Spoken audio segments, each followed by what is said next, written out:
So hello guys. आज हम करेंगे सेवेंथ प्रैक्टिकल, जिसमें हम लोकल एरिया नेटवर्क को सेटअप करके दिखाएंगे।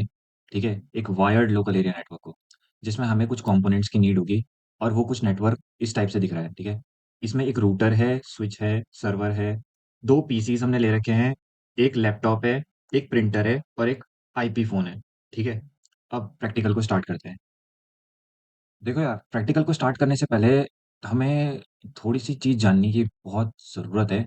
अगर तुम्हें ये चीज़ें आती हैं, तुम्हें IPv4 नेटवर्क, उसका address class, network ID and host ID, subnet mask और नेटवर्क्स, ये जो भी एड्रेसेस हैं, अगर तुम्हें ये सारे आते हैं, तुम इस पार्ट को स्किप करके इस डायरेक्ट प्रैक्टिकल वाले पार्ट पे मूव कर जाओ।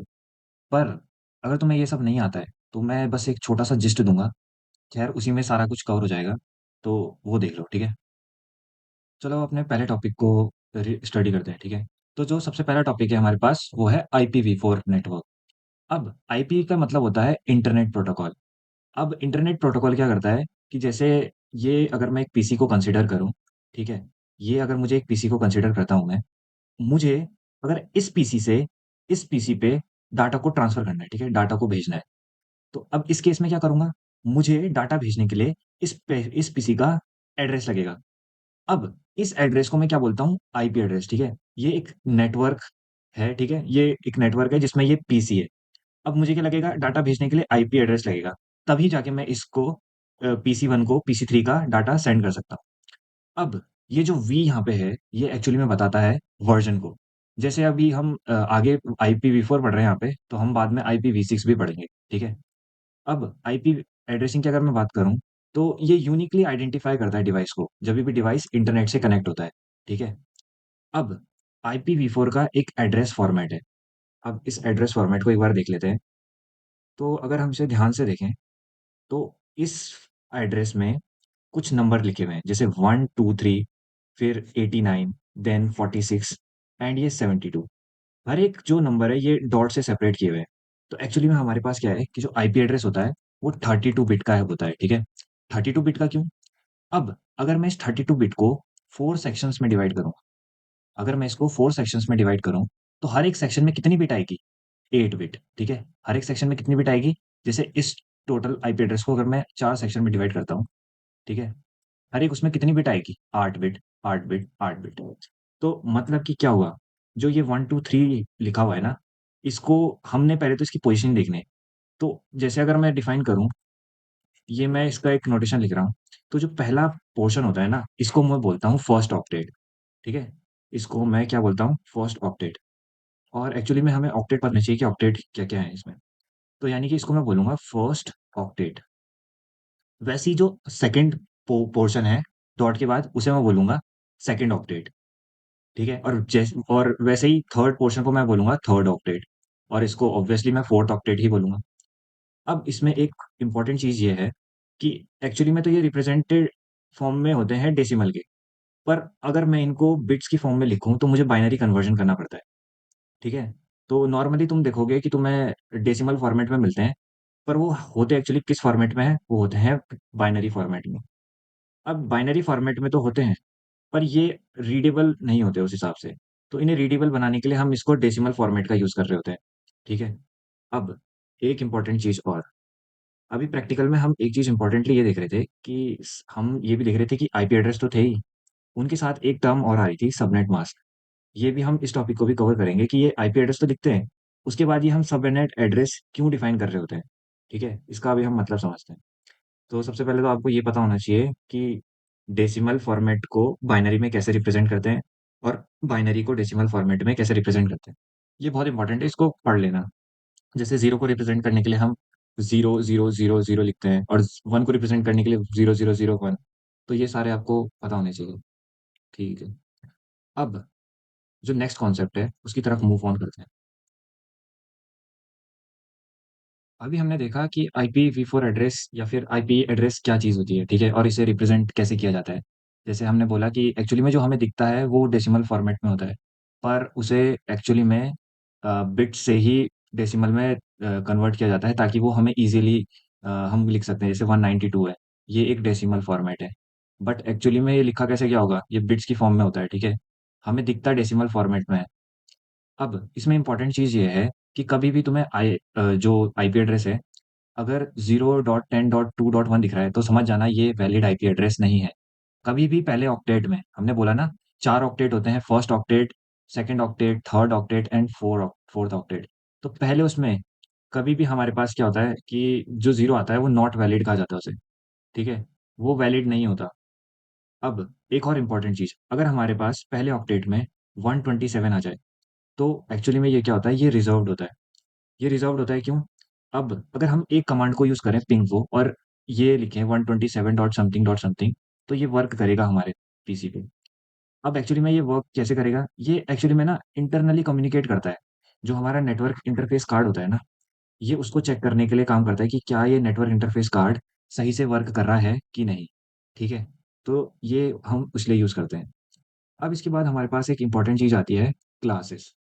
आपने देखा होगा ऊपर प्रैक्टिकल में हमारे पास class A, class B, class C, उसका एक इम्पॉर्टेंट पोर्शन लिखा होता है कि ये यूज़ करके करो। अब हमें जब पता ही नहीं होगा कि class A, class B, class C क्या है, तो हम कैसे यूज़ करेंगे उस चीज़ को? तो अब देखते हैं इसको, ठीक है? तो क्लास ए है, यानी कि अगर मेरे पास आईपी एड्रेस का जो फर्स्ट ऑक्टेट है, शुरू से बोल रहा हूँ, ठीक है? अगर मेरे पास आईपी एड्रेस का फर्स्ट ऑक्टेट 1 से 126 के बीच में है, तो वो क्लास ए को रिप्रेज़ेंट करेगा। जैसे कि अगर मैं यहाँ पे लिख दूँ 10 डॉट 0 डॉट 0, 1 मिनट, 0.1.2। तो अब ये जो 10 है ना, ये आपको बता देगा कि ये कौन से क्लास का है। ये है क्लास ए का, ठीक है? आप डायरेक्टली पता लगा सकते हो, ठीक है? चलो हमने ये भी देख लिया। हमने ये भी देख लिया कि जो 127 था वो एक्चुअली में रिजर्व्ड है। तो इसलिए जो क्लास बी की जो स्टार्टिंग रेंज होती है वो होती है 128 से 191 के बीच। वहीं क्लास सी की जो स्टार्टिंग होती है 192 से लेकर 223 तक, क्लास डी की 224 से 239 तक, क्लास ई की 240 से लेकर 255 तक। अब क्लास ए, क्लास बी और क्लास सी, ये जो 3 है ना क्लासेस, एक्चुअली में इनका यूज़ किया जाता है यूनिकास्ट पर्पज़ के लिए, और डी और ई का यूज़ किया जाता है मल्टीकास्ट, और ई का यूज़ करा जाता है हमारे एक्सपेरिमेंट पर्पज़ के लिए। अब यहाँ पे यूनिकास्ट, मल्टीकास्ट और ब्रॉडकास्ट या एक्सपेरिमेंट से क्या मतलब है, वो देखते हैं, ठीक है? अब यूनिकास्ट को समझो कि एक टीचर है किसी क्लास में और वो बहुत सारे बच्चों को पढ़ा रहा है, ठीक है? पर वो क्या करता है, वो सीआर को बुलाता है उस क्लास के और उससे वन टू वन कम्युनिकेट करता है। तो इस केस में ये क्या हुआ, यूनिकास्ट हुआ, कि एक क्लास है जो बच्चों से भरी हुई है, पर वो सीआर को बुलाता है और उससे वन टू वन कम्युनिकेट करता है। यानी कि वो मैसेज सीआर तक पहुँचा रहा है और उससे वन टू वन कम्युनिकेट कर रहा है, बाकी बच्चों से नहीं, सिर्फ़ एक से। तो यहाँ पे यूनिकास्ट हुआ। पर अगर वही टीचर ये बोले कि मैं एक मैसेज दे रहा हूँ और ये केवल उन्हीं के लिए है जो फर्स्ट लेवल के हैं। फर्स्ट लेवल मतलब जो 1 से लेकर 10 तक टॉप किया है जिन्होंने क्लास में। तो ये टीचर इन लोगों को मैसेज कन्वे करना चाहता है। तो ये बाकी लोग क्या करेंगे? इग्नोर कर देंगे, ठीक है? तो ये मैसेज किन के लिए हुआ? केवल उन्हीं बच्चों के लिए जो क्लास में टॉप के 10 बच्चे हैं। तो यहाँ पे टीचर ने इन कुछ बच्चों को ही मैसेज कन्वे किया है। तो इस केस में ये क्या हुआ? मल्टीकास्ट। पर अगर वही टीचर सभी बच्चों को मैसेज सेंड कर रहा है, तो इस केस में क्या होगा? मैसेज पूरे बच्चों को भेजा जाएगा, तो यहाँ ब्रॉडकास्ट यूज़ हो रहा है। तो यहाँ पे हमने तीनों चीज़ देख लिया कि यूनिकास्ट, ब्रॉडकास्ट और मल्टीकास्ट क्या होता है। अब हम आईपीवी4 एड्रेस, नेटवर्क आईडी और होस्ट आईडी देखेंगे, ठीक है? अब एक जो आईपी एड्रेस होता है ना, कंप्लीट आईपी एड्रेस, जैसे कि अगर मैं यहाँ पे लिख दूँ 10.0.0.1, ये अगर इसको बोल रहा हूँ ना कि ये एक आईपी एड्रेस है, तो इसमें जो आधी बिट्स होंगी वो नेटवर्क आईडी होंगी और जो आधा पोर्शन होगा वो होस्ट आईडी होगी, ठीक है? अब ये नेटवर्क और होस्ट होता क्या है, पहले तो ये देख लेते हैं। अब सपोज करो कि 3 लोकल एरिया नेटवर्क है, ठीक है? 3 लोकल एरिया नेटवर्क है। जैसे एक लोकल एरिया नेटवर्क देहरादून में है, एक तेलपुर में मान लो और एक दिल्ली में मान लो। अब क्या हुआ कि दिल्ली के लोकल एरिया नेटवर्क का एक पीसी चाहता है कि वो 2 देहरादून वाले जो लैन है, उसके पीसी पे डाटा ट्रांसफ़र कर सके। अब इसमें एक ट्विस्ट है। इसमें ट्विस्ट ये है कि सबसे पहले तो हमें नेटवर्क पहचानना पड़ेगा। नेटवर्क आईडी पहचाननी पड़ेगी, ठीक है? कि हमें तेलपुर वाले नेटवर्क में घुसना है या देहरादून वाले नेटवर्क में घुसना है। तो उसके लिए हमें लगेगा क्या? Network ID. बहुत इंपॉर्टेंट है। क्या लगेगा हमें? Network ID. अब अगर हम ये डिसाइड कर लें कि हमें इन दोनों में से किस वाले नेटवर्क में घुसना है और हमें ये पहचान दिया कि नेटवर्क आईडी क्या है। अब उसके बाद हम ये पहचानेंगे कि कौन से होस्ट तक हमें वो डाटा पहुंचाना है। तो अगर सपोज करो तुमने दिल्ली से देहरादून वाले नेटवर्क में एक डाटा पहुंचाना है, वो भी दिल्ली वाले के PC1 से देहरादून वाले के PC1 तक। तो सबसे पहले तो तुम्हें नेटवर्क आईडी चाहिए। अब नेटवर्क आईडी से तुम देहरादून के लोकल एरिया नेटवर्क में पहुंच गए। ठीक है। अब तुम्हें आइडेंटिफाई करना है कि तुम्हें 1 2 3 किसको भेजना है। तो वो बताने का काम कौन करेगा? Host ID. ठीक है। बहुत इंपॉर्टेंट है, ये बताने का कौन काम करेगा? Host ID. अब एक्चुअली में नेटवर्क आईडी तो कॉमन पार्ट होता है, ये सिर्फ नेटवर्क बताता है कि कौन से नेटवर्क में। पर अब नेटवर्क आईडी के अंदर भी हमारे पास, नेटवर्क के अंदर भी तो हमारे पास बहुत सारे पीसीज होंगे। तो कौन से पीसी को हमने वो डाटा देना है, उसका जो देखे देख रेख है, वो हमारा होस्ट आईडी करेगा। तो नेटवर्क आईडी हमेशा कॉमन होता है। It helps in identifying local area network. ठीक है। और होस्ट आईडी क्या करता है? It is unique portion. It helps in identifying host with in local area network. समझ में आ गया क्या कॉन्सेप्ट लगा इसमें? जैसे यही देख लो, ये एक नेटवर्क है ना, देखो नेटवर्क आईडी क्या है इसकी? 192.168.0.0। वहीं इस वाले लोकल एरिया नेटवर्क की आईडी क्या है? 192.168.1.0। अब इसमें देखना, हर बिट में, जो मतलब इस नेटवर्क के अंदर जो हर एक पीसी होगा ना, उसका जो, ये देखना, ये इतना पार्ट, 3 ऑक्टेट देखो इसके। देखो इन 3 ऑक्टेट को देखो, इसका भी इन 3 ऑक्टेट को देखो। देखो इस वाले नेटवर्क के लिए, ठीक है, ये 3 पोर्शन इक्वल होंगे। ये 3 पोर्शन इक्वल है। अब ये चेंज क्या हो रहा है यहाँ पे? ये देखो, ये लास्ट वाला है ना, जैसे लास्ट में 1 आ गया, ये 2 आ गया, तो इस वजह से ये यूनिक बन गया। इस नेटवर्क में ये नेटवर्क आईडी तो कॉमन थी, this is common for both PCs. तो यहाँ पे डिफरेंट क्या हुआ? यहाँ पे इनका लास्ट ऑक्टेट देखो, ये डिफरेंट हो गया। इसलिए हमने क्या पहचाना? हमने इसकी मदद से हमने नेटवर्क पहचान लिया। रुक जाओ। ठीक है। इसकी वजह से हमने नेटवर्क को पहचान लिया, और इसकी वजह से हमने क्या पहचान लिया? Host, particular host. तो अब हमारे पास लोकल एरिया 1 से, अगर ये लोकल एरिया नेटवर्क 1 बोलूँ और इसको लोकल एरिया नेटवर्क 2 बोलूँ, तो मैंने भेज दिया डाटा। ठीक है। नेटवर्क आईडी और होस्ट आईडी की हेल्प से, नेटवर्क आईडी और होस्ट आईडी की हेल्प लेके। चलो अब दूसरे कॉन्सेप्ट पे मूव करता हूँ। अब यहाँ पे एक इंपॉर्टेंट क्वेश्चन आता है कि हम नेटवर्क, ठीक है, नेटवर्क आईडी और होस्ट आईडी को कैसे पहचानें? तो इन दोनों को पहचानने का काम कौन करता है? Subnet mask. ठीक है। इन दोनों को पहचानने का काम कौन करेगा? Subnet mask. सबनेट मास्क ही हेल्प करेगा नेटवर्क आईडी और होस्ट आईडी को पहचानने में। तो तुम बोलोगे कैसे? तो ध्यान से देखना, ठीक है। तुम्हें यहाँ पे मैंने ऊपर दिखाया था सबनेट मास्क, वो अटैच हो रखा था हर आईपी एड्रेस के साथ। मतलब यहाँ पे तुम्हारे पास आईपी एड्रेस था, और उसके साथ तुम सबनेट मास्क दे रहे थे। ठीक है, सबनेट मास्क दे रहे थे। तो वो क्यों दे रहे थे? तुम इसीलिए तो बता रहे थे कि ताकि तुम बता सको कि उसमें नेटवर्क आईडी क्या है और होस्ट आईडी क्या है। अब इसको ध्यान से समझो।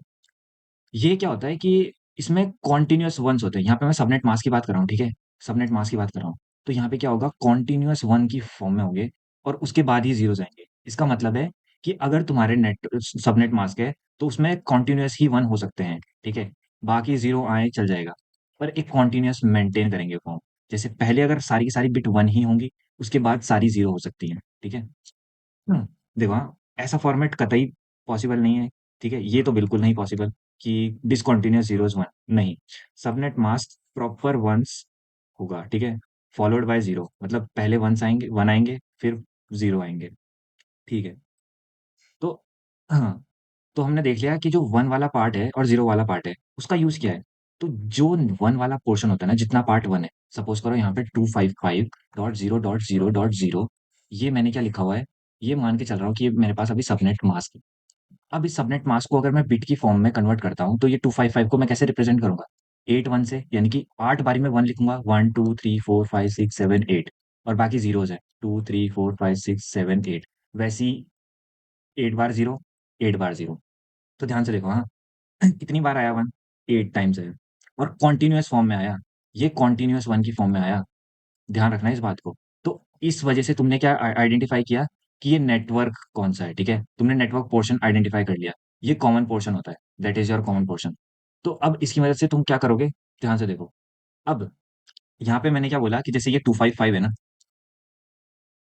ये 255 है, इसका मतलब क्या है कि ये जो पहले ऑक्टेट में ही है ना, तो यानी कि इसका जो आईपी एड्रेस होगा ना, इसका पहला ऑक्टेट क्या होगा? नेटवर्क आईडी होगा। और बाकी जो ये जीरो है ना, तो ये इससे मैप करके देखो, तो ये बाकी एड्रेस भी क्या होगा? होस्ट आईडी होगा। वैसे ही इस वाले को देखो, यहाँ पे 255 255, यानी कि पहले के जो 2 ऑक्टेट होंगे ना, वो क्या होंगे? नेटवर्क नेटवर्क आईडी होंगी, और बाकी जो ज़ीरोज़ हैं, वो होस्ट होंगे। तो यानी कि ये देखो लास्ट के 2 ऑक्टेट ये क्या हो गए होस्ट। तो इसका मतलब तुम्हें समझ आ गया होगा कि जब जब तुम 1 की मैपिंग देखते हो, तो 1 केवल तुम्हें नेटवर्क आईडी की तरफ ले जाता है और 0 तुम्हें होस्ट पोर्शन को बताता है। ठीक है? दोबारा सुन लो। जो 1 होगा, वो बताएगा तुम्हें नेटवर्क पोर्शन को, और 0 होगा, वो बताएगा तुम्हें होस्ट पोर्शन को। ठीक है? समझ गए। अब जैसे एक एग्जांपल देखते हैं यहाँ से, ठीक है? यहाँ से एक एग्जांपल देखते हैं। अब इसको देखना, मैंने यहाँ पे ना ये लिखा होता है 255.244.224.0। अब अगर मेरे को इसमें कन्वर्ट करना होता तो देखो ones continuous ones continuous ones, और बाकी के मेरे पास जीरो रिप्रेजेंटेड है। तो अब इसमें total number of bits calculate करो, ठीक है? तो कितने नंबर ऑफ बिट्स हो गए यहाँ पे? 8 + 8 + 3, यानी कि यहाँ पे 19 मेरे पास कितने हो गए बिट्स हो गई। अब मेरे पास अगर 19 बिट्स आ चुकी हैं, तो इसका मतलब ये है कि इसको मैं स्लैश से भी रोटेशन कर सकता हूँ। जितने इसमें ना एक चीज़ और इम्पोर्टेंटली ध्यान रखना कि जब भी तुम सबनेट मास्क को डेसिमल से बिट में कन्वर्ट करोगे, तो तुम्हारे पास देखो वंस मिलेंगे और ज़ीरोज़ मिलेंगे। जब तुम सारे वंस को ऐड कर दोगे ना, तो वहाँ पे एक स्लैश नोटेशन आएगा, स्लैश। जितने भी तुम्हारे पास बिट है, जैसे यहाँ पे 8, मैं इसको ले जाता हूँ, ठीक है? मैं यहाँ पे लिखता हूँ। जैसे यहाँ पे मैंने लिखा हुआ था 255.255.224.0। तो मैंने अगर इसको कन्वर्ट किया तो ये था 1 2 3 4 5 6 7 8 डॉट। इसको कन्वर्ट करता हूँ 1 2 3 4 5 6 7 8। इस 2 टू 4 को कन्वर्ट करता हूँ तो 1 2 3 और बाकी के जीरोस। ठीक है? वैसे ही मैं आगे इसको लेता हूँ। हाँ हाँ, तो यहाँ पे क्या आ गए? तो देख रहे हो इसमें? तो यहाँ पे अगर मैं टोटल वंस काउंट कर दूँ, तो ये मेरे पास 8, that is your 8 and that is your 3। तो मैं इसको इस नोटेशन में भी लिख सकता हूँ, स्लैश कितने, ये 8 + 8 + 3। तो यहाँ पे मेरे पास स्लैश नोटेशन में कितना आ गया? 8 + 8 16, 16 + 3 19। तो यहाँ पे तुम्हारे पास सबनेट मास्क 19। यानी कि कभी तुम्हें ऐसा दिखे ना, फॉर एग्जाम्पल अगर मैं बोलूँ कि तुम्हें पे ये दिख रहा है 182.168.10.9 और उसके स्लैश 19 लिखा हुआ, तो यानी कि ये समझना कि ये आईपी एड्रेस है और ये उसका क्या है, सबनेट मास्क है। ठीक है, समझ गए? तो स्लैश नोटेशन भी बहुत इंपॉर्टेंटली याद रखना। अब आगे हम थोड़ी स्लैश नोटेशंस देख लेते हैं एक बार के लिए। तो अगर देखो, हाँ, अगर तुम्हें पेपर में कभी ये मिले ना, तुम्हें आईपी एड्रेस दे रखा हो, ठीक है, तुम्हें आईपी एड्रेस डिफाइन हो और उसके बाहर में तुम्हें स्लैश में कुछ नोटेशन लिखी हो, ठीक है, जैसे कि अगर आईपी एड्रेस दे रखा हो और तुम्हें दिख रहा है कि साइड में लिखा है /8, तो इसका मतलब है वो क्लास ए को रिप्रेजेंट कर रहा है, यानी कि वो जो आईपी एड्रेस है that is of your class ए। अगर वहाँ पे /16 लिखा हुआ है, इसका मतलब है कि क्लास बी का आईपी एड्रेस है। अगर /24 नोटेशन लिखा हुआ है that is your class C notation. और अगर वहाँ पे /32 लिखा हुआ है that is your class D's notation. तो देखो, क्लास ए का सबनेट मास्क क्या होगा? 255.0.0.0, यानी कि केवल 8 बिट ही कंप्लीटली फिल्ड होंगी। इसमें ध्यान से देखो, ये /16 है, क्लास बी को रिप्रेजेंट कर रहा है, तो कितनी बिट होंगी इसकी? 8 एंड 8 दैट इज योर 16। यानी कि क्लास बी का सबनेट मास्क क्या हो जाएगा? 255.255.0.0। वहीं क्लास सी का सबनेट मास्क क्या हो जाएगा? 255.255.255। देख रहे हो यहाँ पे 24 लिखा हुआ है, तो 24 यानी कि 8, ठीक है, +8 + 8, ये मिलके बनाएगा तुम्हारा 24 /24 नोटेशन। वहीं अगर तुम्हारे पास प्रॉपरली 255.255.255 सारा लिखा हुआ है, तो ये किसको रिप्रेजेंट कर रहा है? क्लास डी को। और इसका जो स्लैश नोटेशन होगा 32। तो तुम समझ जाना, अगर /32 गिवन है यानी कि क्लास डी का एड्रेस, /24 क्लास सी का एड्रेस, /16 क्लास बी का एड्रेस, /8 क्लास ए का एड्रेस। ठीक है? अब हम लास्ट पोर्शन पे आ चुके हैं। अब चलो एड्रेस के बारे में देखते हैं। ठीक है? तो एड्रेस हमारे पास 3 टाइप के हैं। एक होता है हमारे पास नेटवर्क एड्रेस, एक होता है होस्ट एड्रेस और एक होता है ब्रॉडकास्ट एड्रेस। एक्चुअली में ये सारे आईपी के ही पार्ट हैं, ठीक है? आईपी, आईपीए, आईपी, ठीक है? अब ये जो नेटवर्क एड्रेस होता है ना, ये तुम्हारे पास पूरे के पूरे नेटवर्क को डिफाइन करने का काम करता है कि ये नेटवर्क है कौन-सा। जैसे कि अगर मैं इसको नेटवर्क मन 1 मान लूँ और इसको नेटवर्क 2 मान लेता हूँ। अब अगर मैं इसका नेटवर्क आईडी दे रहा हूँ, ठीक है? पर इससे पहले ये समझो कि नेटवर्क आईडी में जो लास्ट होता है ना, लास्ट ऑक्टेट, उसमें हमेशा 0 होता है, ठीक है? तो इसमें अगर मैं एक एग्जांपल लूँ और मैं बोलूँ कि अगर मैं कोई एक आईपी एड्रेस लूँ 192.0.1.0, ठीक है? यहाँ ध्यान से देखना इसको, ये ध्यान से देखना।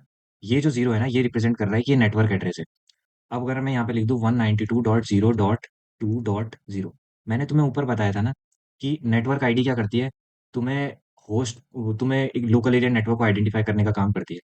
तो देखो ये रहो, और जो उसके लास्ट में जो जीरो लिखा होता है ना, वो यही रिप्रेजेंट करता है कि ये क्या है, एक नेटवर्क एड्रेस है। ठीक है, तुम N2 से N1 जाना है तो उसका जो लोकल एरिया नेटवर्क का जो एड्रेस है, दैट इज योर दिस। ठीक है, नेटवर्क एड्रेस पूरे के पूरे एड्रेस, नेटवर्क का एड्रेस कौन डिफाइन करेगा, ये चीज। तो लास्ट में अगर जीरो हो ऑक्टेट के, तो वहां पे क्या होगा, हमारे पास नेटवर्क एड्रेस होगा वो।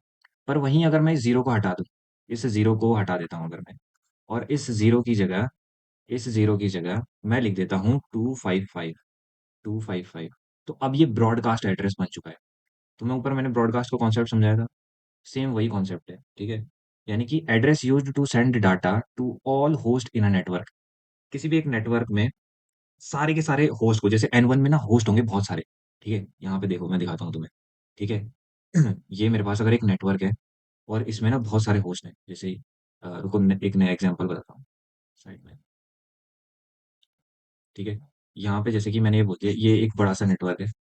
ठीक है, ये नेटवर्क वन है और इसमें बहुत सारे होस्ट होंगे, बहुत सारे होस्ट होंगे। अब तुमने क्या करना है, सबको भेजना है। यानी कि जो डाटा आ रखा है ना, अगर कोई भी डाटा आ रखा है, तुम्हें सबको भेजना है। तो उसके लिए क्या करोगे तुम ब्रॉडकास्ट एड्रेस का यूज करोगे। मतलब एक्चुअली में इस नेटवर्क की आईडी क्या होगी, जैसे 192.0.1.0। ठीक है, ये बता रहा है कि तुम्हारा ये नेटवर्क है। अब इसमें जो हमारे पास, अगर मैं ब्रॉडकास्ट एड्रेस लगा दूं और 192.0.1.255 बोल दूं, तो अब ये क्या करेगा, ये जो डाटा है सब पे चला जाएगा इस नेटवर्क पे। तो समझ रहे हो क्या यूज हुआ। और हम जो अपने, जैसे हम देख रहे थे कि रूटर को दे रहे थे हम आईपी, हम दे रहे थे अपने डिवाइसेस को, तो वो चीज करने का काम कौन करता है, that is your host address. ठीक है, उस एड्रेस को हम होस्ट एड्रेस बोलते हैं, जिसका जो लास्ट ऑक्टेट का रेंज होता है वो 1 से लेकर 254 तक होता है। ठीक है, लास्ट ऑक्टेट का कहाँ कितने से रेंज होता है, 1 से लेकर 254। क्योंकि जीरो तो नेटवर्क एड्रेस बना देता है, 255 हमारे पास ब्रॉडकास्ट एड्रेस बना देता है, बचा 1 से लेकर 254, तो ये हमारे पास कौन सी रेंज बनाता है, ये बनाता है हमारे पास होस्ट एड्रेस, जो कि हम अपने रूटर को देते हैं, या फिर हम अपने पीसीस को देते हैं। ठीक है, ये होस्ट को देते हैं हम जनरली, जैसे ये हमारा पीसी है, तो ये सारे क्या हुए, होस्ट ही तो हुए। तो इनको जो भी हम देंगे ना, उनका जो लास्ट ऑक्टेट होगा वो 1 से लेकर कहाँ तक होगा, 254 तक ही बस। ना हम इन्हें जीरो देंगे, ना हम इन्हें 255 देंगे। सिंपल। तो चलो अपने प्रैक्टिकल पोर्शन पे अब चलते हैं और वहां देखते हैं कि प्रैक्टिकल कैसे परफॉर्म करना है। ये एक छोटा सा जिस्ट था। आ, देखते हैं तुम्हें समझ आया कि नहीं आया, कमेंट में लिख देना। अब चलते हैं अपने प्रैक्टिकल की तरफ। So we are in practical session now. See, अब हमारे पास इतने सारे डिवाइसेस हैं ना, तो हम हर डिवाइस को अब यहाँ पे अब यूज़ करेंगे। ठीक है, उससे पहले ये देखो, यहाँ पे बोला है कि use the IP address of range. यहाँ पे बोला है कि एक बार इस जो पूरे सेटअप को क्लास सी के आईपी एड्रेस इंप्लीमेंट करके दिखाओ, एक बार क्लास बी के आईपी एड्रेस इंप्लीमेंट करके दिखाओ, और एक बार क्लास ए के आईपी एड्रेस इंप्लीमेंट करके दिखाओ। तो अभी हम इसे क्लास किससे करें, चलो क्लास ए से करते हैं इंप्लीमेंट करके। ठीक है, तो मैं यहाँ पे ज़रूरी कंपोनेंट्स ले लेता हूँ। तो मुझे चाहिए दो पीसीस, मैंने ले लिए हैं। एक चाहिए मुझे सर्वर। ठीक है, एक लैपटॉप, एक प्रिंटर, एक चाहिए हमें आईपी फ़ोन, और क्या चाहिए हमें, अब चाहिए हमें एक स्विच। स्विच में लेते हैं हम एक 2960 वाला स्विच, ले लिया। एक चाहिए हमें रूटर, तो 1941 ले लिया। तो हमने सारे कंपोनेंट्स ले लिए। ठीक है, अब इन्हें आपस में कनेक्ट करते हैं। तो कनेक्शन करने के लिए हमें सबसे पहले तो कनेक्शन वाले सेक्शन में आना है। यहाँ पे अब इसमें एक कॉन्सेप्ट है कि जब तुम दो अलग डिवाइसेस को कनेक्ट करते हो, दो अलग डिवाइसेस को, तो तुम यूज़ करते हो कॉपर स्ट्रेट थ्रू केबल। ठीक है, पर अगर वहीं पे वो डिवाइसेस सेम हो, जैसे अगर मैं इस पीसी को इस पीसी से कनेक्ट करना चाहूँ, तो मैं यूज़ करूँगा कॉपर क्रॉसओवर केबल। ठीक है, तो अभी सबसे पहले कॉपर स्ट्रेट थ्रू ले लेते हैं। ये गीगाबिट ईथरनेट 0x0 पे कर देते हैं, और इसके भी गीगाबिट 0x1 पे। अब यहाँ पे हमारे पास 24 पोर्ट मिलेंगे, तो किसी भी एक पोर्ट पे कनेक्ट कर दो। सर्वर पे फास्ट ईथरनेट मिलेगा, कनेक्ट कर दिया। ऐसे ही सारे को कनेक्ट कर दो फास्ट ईथरनेट से। ठीक है, बाकी सारे को फास्ट ईथरनेट से कनेक्ट कर दो। इसको भी fast Ethernet, fast Ethernet, fast Ethernet, fast Ethernet, fast Ethernet. अब यहाँ देखना, यहाँ फास्ट इथरनेट तो कनेक्ट कर दिया हमने, पर जैसे ही हम ये आईपी फ़ोन के पास लाएँगे, आईपी फ़ोन के पास लाएँगे ना, तो यहाँ पे 2 कनेक्शन है। एक है स्विच से कनेक्ट करना, एक है पीसी से। तो अभी तो हम स्विच का यूज़ कर रहे हैं, तो इसलिए हम क्या यूज़ करेंगे? स्विच। तो यहाँ पे हमने सारे कनेक्शन बिठा लिए हैं। अब एक इम्पोर्टेंट चीज़ याद रखो कि जो भी तुम आईपी एड्रेस अपने रूटर को दोगे, तो मैं पहले रूटर का सेक्शन खोल लेता हूँ। यहाँ पे 4 चीज़ें हैं, फिजिकल, कॉन्फिग, सीएलआई, एट्रिब्यूट। तो अभी मैं कॉन्फिग पे चले जाता हूँ। कॉन्फ़िग पे जाने के बाद जिससे मैंने कनेक्ट किया था, अब ये वाला पोर्ट कौन-सा है? गीगाबिट ईथरनेट 0/0 पे कनेक्ट किया था ना, तो मैं यहाँ पे क्लिक कर देता हूँ। अब ध्यान से देखो, अभी ये तुम्हें लाल दिखा रहा है, तो सबसे पहले मैं इसका आईपी लिख देता हूँ। तो यहाँ पे मुझे क्या बोला है कि स्टार्ट आईपी 10.0.0.1। तो हमेशा ये कन्वेंशन होता है कि लास्ट ऑक्टेट में 1 रूटर को दिया जाता है, ठीक है? 10.0.0.1। अब इसका सबनेट मास्क ऑटोमेटिकली आ जाएगा, क्योंकि ये क्लास A का आईपी एड्रेस है, तो इसका सबनेट मास्क भी कितना होगा? 255.0.0.0। अब हम इसको क्या करते हैं? ऑन करते हैं। अब हम इसको क्या करते हैं? ऑन करते हैं। तो जैसे ही मैं यहाँ पे ऑन पे क्लिक करता हूँ, तो मेरे पास ये क्या हो गया? ग्रीन हो गया। ठीक है? ये क्या हो गया मेरे पास? ग्रीन हो गया। अब अब मेरे को इसको हटा देना है। अब मैं जाऊँगा दूसरे सेक्शन की तरफ। ठीक है? तो मैं सर्वर पे चला गया। सर्वर पे गया। सर्वर पे जाने के बाद मुझे जाना है अपने डेस्कटॉप पे। डेस्कटॉप के बाद आईपी कॉन्फ़िगरेशन पे। अब यहाँ पे मैं देखूँगा क्या लिखता हूँ। मैंने सर्वर को बोला कि तेरे को मैं आईपी असाइन कर रहा हूँ 10.0.0.1। तो अब मैं डीएचसीपी जो मतलब जो ये सर्वर है इसको मैं क्या आईपी एड्रेस दूंगा, तो इसको मैं देता हूँ स्टैटिक में 10.0.0.2। ये भी कन्वेंशन है कि सर्वर को 2 दिया जाता है लास्ट ऑक्टेट में, ठीक है? चलो ये, अब ध्यान से देखो, जो हमारे पास रूटर का आईपी एड्रेस होता है ना, वो बाकी सबके लिए उस लैन के अंदर क्या बन जाता है? डिफ़ॉल्ट गेटवे बन जाता है, ठीक है? जो भी एड्रेस हम रूटर को देंगे ना, वो सारे डिवाइसेस के लिए डिफ़ॉल्ट गेटवे बन जाएगा। डिफ़ॉल्ट गेटवे बन जाएगा। तो इसका डिफ़ॉल्ट गेटवे भी लिख लेते हैं। तो इसका डिफ़ॉल्ट गेटवे क्या आ जाएगा? 10.0.0.1। चलो, अब हमने इसको सेट कर दिया है। अब हमें जाना है सर्विसेज़ पे। अब हम सर्विसेज़ पे क्यों जाएँगे? अब हम सबसे पहले देख रहे हैं कि यहाँ पे हम 2 तरीके से आईपी असाइन करेंगे पीसीज़ को। 2 तरीके से कैसे? एक तो हम डायनामिकली असाइन करेंगे, ठीक? डायनामिक। और एक हम स्टैटिक असाइन करेंगे आईपी को। वो कैसे होता है? डायनामिकली मतलब होता है कि तुम डीएचसीपी के थ्रू ऑटोमैटिकली आईपी दिया जाएगा अपने सारे पीसीज़ को। तो वो देखते हैं, ठीक है? तो सबसे पहले मैं यहाँ पे आईपी दे देता हूँ। तो मैंने यहाँ पे क्या किया, सर्विसेज़ के अंदर गया, डीएचसीपी पे मैंने क्लिक किया। अब यहाँ पे मेरे पास बहुत सारी चीज़ें हैं। तो सबसे पहले देखो क्या लिखा हुआ है, सर्विस ऑन, तो अभी करेंगे इसको ऑन। उसके बाद देखो पूल नेम। तो अगर तुम्हें वहाँ पे क्वेश्चन में डिफाइन है ना कि पूल नेम का नाम अपने हिसाब से मतलब क्वेश्चन के हिसाब से दो, तो वहाँ से ये दे देना, ठीक है? नेक्स्ट है डिफ़ॉल्ट गेटवे। अब डिफ़ॉल्ट गेटवे दे दो जो रूटर का था। क्या था रूटर का? 10.0.0.1। अब डीएनएस सर्वर को क्या दोगे? एक्चुअली में याद रखना इस बात को कि जो भी तुम सर्वर को आईपी एड्रेस देते हो, वही डिफ़ॉल्ट डीएनएस सर्वर एड्रेस हो जाता है, ठीक है? तो तुम इसको दे दो, यही दे दो, जो तुमने डेस्कटॉप इसको दिया ना सर्वर को दिया 0.2, ठीक है? अब मैंने ये भी दे दिया। अब मैंने रूटर को तो कितना दिया था? 10.0.1। मैंने सर्वर को कितना दिया था? 10.0.0.2। तो बाकी के जो मेरे पास ये क्लाइंट है ना इतने सारे, ये जो इतने सारे क्लाइंट्स हैं, इनको मैं कहाँ से स्टार्ट करूँगा? मैं इनकी स्टार्ट करूँगा आईपी 3 से, ठीक है? तो यानी कि 3 के बाद से मेरे को इन सबको क्लाइंट को मेरा आईपी एड्रेस असाइन हो जाएगा, ठीक है? ऑटोमैटिकली मतलब मुझे मैनुअली टाइप नहीं करना पड़ेगा हर एक पीसी के लिए कि मैं लिख रहा हूँ कि पीसी का आईपी एड्रेस क्या होना चाहिए, फिर इसका लिख रहा हूँ। ये डीएचसीपी क्या करेगा सर्वर ऑटोमैटिकली सबको आईपी असाइन कर देगा, डायनामिक होस्टिंग कर देगा। तो हमने ये भी कर दिया। अब हम क्या करते हैं इसमें ऐड कर देते हैं, ठीक है? और लिख देते हैं 10.0.0.1, 10.0.0.2 और यहाँ पे था 3। इसको कर देते हैं हम add. Pool name already exist, तो अब हम कर देते हैं इसको।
और यहाँ पे अब हम सर्विस के अंदर पहुँच चुके हैं।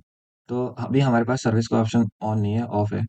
तो देखो उसके बाद आता है दूसरा ऑप्शन, पूल का नेम। तो पूल का नेम तुम या तो सेम रख दो और इसको सेव करके इसको ही इसी में चेंज कर दो, या फिर एक दूसरा पूल बनाओ और उसको यहाँ पे ऐड कर दो। तो अब वो कैसे करेंगे? सबसे पहले तो मैं इसका डिफ़ॉल्ट गेटवे रख लेता हूँ। डिफ़ॉल्ट गेटवे कौन होगा? जो रूटर का एड्रेस होगा, आईपी एड्रेस होगा। और डीएनएस सर्वर कौन होगा? जो हमारे डीएचसीपी का एड्रेस है, ठीक है? 10.0.0. समझ गए? डीएनएस सर्वर भी वही हो जाता है, जो हमारा डी जो सर्वर है ना, उसी का जो आईपी एड्रेस है वही उसी को किसको दिया जाता है? DNS server. अब यहाँ पे हमारे पास 1 भी यूज़ है, जिसको रूटर को मिल चुका है। 2 भी हमारा सर्वर को मिल चुका है। बचा क्या? 3 से ना, तो 3 से दे दो इसको। ठीक है, हमने दे दिया। अब अगर हमारे पास मैक्स नंबर ऑफ यूज़र बोले तो हम यहाँ से यूज़र को चेंज कर सकते हैं कि कितने यूज़र को ही हम ये प्रोवाइड करेंगे आईपी एड्रेस। ठीक है? तो अब देखो, हाँ, अब मैं क्या करता हूँ, इसको इसमें ही सेव कर देता हूँ, क्योंकि मैं ऐड नहीं कर रहा हूँ, अभी मैं सेव ही कर रहा हूँ इसमें। तो जैसे ही मैं सेव करूँगा ना, तो यहाँ पे देखो, पहले वो 0.0.0 था, अब देखो वो क्या बन चुका है, 10.0.1 डिफ़ॉल्ट गेटवे। डीएनएस सर्वर भी मेरे पास 10.0.0.2 और ये सब। चलो अब इसको करते हैं हम ऑन। तो मैंने यहाँ पे कर दिया है ऑन। तो अब मेरा डीएचसीपी सर्वर ऑन हो चुका है। तो अब मैं इसको कट कर दूंगा। अब हमारे पास मेन काम है कि हम डायनामिकली सारे पीसीज पे जाएं और वो कर दें, आईपी एड्रेस को डीएचसीपी रिक्वेस्ट भेजें। तो सबसे पहले मैं कहाँ जाता हूँ? पीसी पे। और यहाँ पे मैं डेस्कटॉप पे चला गया, आईपी पे चला गया। अभी आपको स्टैटिक से इसे कहाँ शिफ्ट करना है? डीएचसीपी पे। तो जैसे आप डीएचसीपी पे शिफ्ट करोगे, आपकी रिक्वेस्ट क्या हो गई? ऑटोमेटिकली सक्सेसफुली हो गई। अब देखो, हमने जो रेंज 3 दी थी ना, अब वो इसको मिल चुकी है, 10.0.3। इसको डिफ़ॉल्ट गेटवे मिल गया है, डीएनएस सर्वर भी मिल गया है ऑटोमेटिकली। चलो, सबको दे देते हैं। इस पे भी गए हम डेस्कटॉप पे, आईपी कॉन्फ़िगरेशन पे, डीएचसीपी, रिक्वेस्ट ग्रांटेड। देखो 4 मिल चुका। Default gateway DNS. वैसे ही अभी हम सारे सब पे जाएँगे। लैपटॉप के डी डेस्कटॉप पे, फिर IP configuration, DHCP, request IP address, DHCP request successful. ठीक है। प्रिंटर पे, कॉन्फ़िगरेशन पे। अब ध्यान से देखो, यहाँ पे तुम्हारे पास कोई डेस्कटॉप नहीं होता, तो प्रिंटर में कहाँ जाओगे? तो तुम्हें कहाँ जाना है? कॉन्फ़िगरेशन पार्ट पे, फास्ट ईथरनेट पे। देखो, दोबारा सुनो, यहाँ पे डेस्कटॉप तो होता नहीं है, तो यहाँ पे तुम सबसे पहले फिजिकल उसमें पहुंच जाओगे ना, तो तुम्हें कॉन्फ़िग पे आना है। कॉन्फ़िग पे आने के बाद तुम्हें फास्ट इंटरनेट ईथरनेट 0 पे आना है। अब यहाँ पे तुम्हारे पास एक सेक्शन होगा, यहाँ पे तुम सेलेक्ट कर दो डीएचसीपी को। जैसे ही तुम डीएचसीपी को सेलेक्ट करोगे, ऑटोमेटिकली इसको आईपी असाइन हो जाएगा। चलो, फिर अब देखो, ध्यान से देखो, ये वॉइस जो भी है, ये फ़ोन है ना, तो इसमें एक इशू होता है क्या, कि अब ये तुम्हें रेड दिखाएगा। तुम्हें रेड तो चाहिए नहीं, तुम्हें तो उसे ऑन करना है ना। तो यहाँ पे ये होता है ना, ये वायर, इसका चार्जर कनेक्ट कर लो इससे। ये चार्जर ना, ये देखो ध्यान से देखना, ये पिन है यहाँ पे, ये एक पिन है। तुम जैसे ही लगाओगे ये कनेक्ट हो जाएगा और ये ग्रीन होने दिखेगा। ठीक है, तुमने ये भी कर दिया। अब क्या बचा हमारे पास? अब तो अब इन्हें मैसेज भेज के देखते हैं कि क्या होता है। ठीक है, तो अब हम मैसेज भेजते हैं। तो मैसेज पे क्लिक करो, देखो इस वाले सेक्शन में मैसेज का ऑप्शन आ रहा है, यहाँ पे क्लिक किया तुमने। एक रूटर को दो, एक पीसी को दो, सक्सेसफुल। वैसे पहली बारी में ना ये फेल्ड दिखाएगा, डरना मत, दोबारा दोबारा करना। जैसे सक्सेस दिखा रहा है ना, ये दे दिया मैंने इसको, सक्सेसफुल। तो देख रहे हो कैसे पैसे पैकेट सक्सेसफुली ट्रांसफर हो रहे हैं? देखो फेल दिखाया, ध्यान से देखो, फेल दिखाया। अब दोबारा देखो, मैं इसी को दोबारा भेजूँ। अब क्या दिखाया? अब दिखाया सक्सेसफुल। तो डरना नहीं है, भेजते रहना पैकेट। तो ये तो हमने कर लिया डायनामिकली। अब तुम चाहो तो इसको स्टैटिक तरीके से भी दे सकते हो, कि मतलब सर्वर से ना देके, डीएचसीपी सर्वर से ना देके, तुम मैनुअली इन सब के क्या कर दो, आईपी एड्रेस असाइन कर दो। तो अब वो भी देख लेते हैं एक बारी। तो तो अब हम देखते हैं कि इसको स्टैटिक आईपी एड्रेस कैसे असाइन करते हैं। ठीक है, तो वैसे ही है। रूटर को सबसे पहले हम जाएंगे कॉन्फ़िग में, फिर गीगाबिट ईथरनेट पोर्ट पे। तो अब इसका आईपी एड्रेस लिख देते हैं, तो जल्दी से लिखते हैं। 10.0.0.1 और सबनेट मास्क, ये हमने ऑन कर रखा है। ठीक है, फिर चले गए हम सर्वर के पास। वही देखो, डेस्कटॉप है ना, डेस्कटॉप में तुम्हें मिलेगा ऑप्शन आईपी कॉन्फ़िगरेशन। यहाँ पे अभी अभी हमें स्टैटिक ही रखना है। तो अब हम क्या करेंगे, 10.0.0. रूटर को हमने 1 दिया था, इसको हम दे देंगे 2। सबनेट मास्क भी दे दिया। अब डिफ़ॉल्ट गेटवे इसका वही हो जाएगा जो हमने रूटर को दिया हुआ था, 10.0.0.1। अब हमारा काम यहाँ पे खत्म हो गया। अब ऐसे ही सारे डिवाइसेस को हम आईपी एड्रेस दे देते हैं। तो यहाँ पे पीसी, इस पीसी पे गए हम, डेस्कटॉप पे, डेस्कटॉप से सीधा आईपी कॉन्फ़िगरेशन। ये डीएचसीपी और स्टैटिक है ना, तो स्टैटिक पे क्लिक करना है। और अब हम क्या देंगे, 10.0.0. अब रेंज दे रखी थी 1 से लेकर 10 तक। तो अब हम देते हैं इसको 3, क्योंकि 1 हमने रूटर को दिया, 2 हमने सर्वर को दिया। सबनेट मास्क दे दिया हमने। डिफ़ॉल्ट गेटवे दे देते हैं 10.0.0.1 और ऑफ। लैपटॉप को भी दे देते हैं डेस्कटॉप, आईपी कॉन्फ़िगरेशन, स्टैटिक पे गए, 10.0.0.4, subnet mask and then default gate 10.0.0.1, जो भी रूटर का था। चलो इसको भी दे दिया आईपीवी फॉर्मेट। अब इसका तो अभी बताता हूँ तुम्हें, इसको छोड़ दो। अभी इस पर मूव करो, फॉर्म इसी वाले पे, config, desktop, IP configuration, IP address 10.0.0.5, subnet mask, default gateway वही जो रूटर का है। ठीक है। अब प्रिंटर वाले पे जैसे ही जाओगे ना तुम, तो यहाँ पे तुम्हें दिखेगा कि डेस्कटॉप पे है ही नहीं अवेलेबल। तो इसको कैसे दोगे? तो कॉन्फ़िगरेशन पार्ट पे जाओ, ईथरनेट, ईथरनेट पे वहाँ पे डीएचसीपी लिखा होगा, अगर सेलेक्ट किया होगा तो उसे स्टैटिक करो। अब यहाँ पे आईपी एड्रेस लिखो 10.0.0.6, उसी रेंज का लिखना जो क्वेश्चन में दिया होगा। ठीक है, अब यहाँ पे हमने कर दिया। अब हम अब हमने पहले तो जीयूआई से देख रहे थे कि कैसे हो रहा है सेटअप। ठीक है, अब हम पिंग करके देखेंगे, पिंग करके देखते हैं। तो सबसे पहले इस कंप्यूटर को इस कंप्यूटर से पिंग करके देखते हैं। तो इसका आईपी एड्रेस क्या है?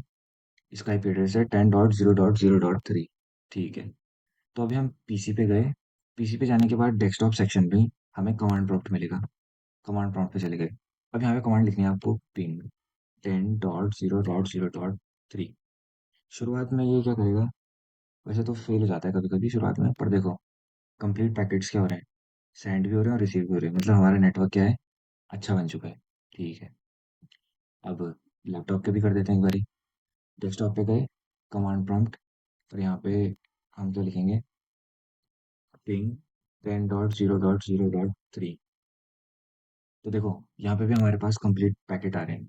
तो तुम्हें ना पेपर पे ये ज़रूर लिखना है कि तुम कौन से कमांड यूज़ कर रहे हो कनेक्टिविटी के लिए, कनेक्टिविटी चेक करने के लिए। ठीक है, तो तुम क्या कर रहे हो, पिंग कमांड का यूज़ कर रहे हो। प्रॉपर स्टेप्स लिखना वहाँ पे पेपर में, तभी मार्क्स मिलेंगे।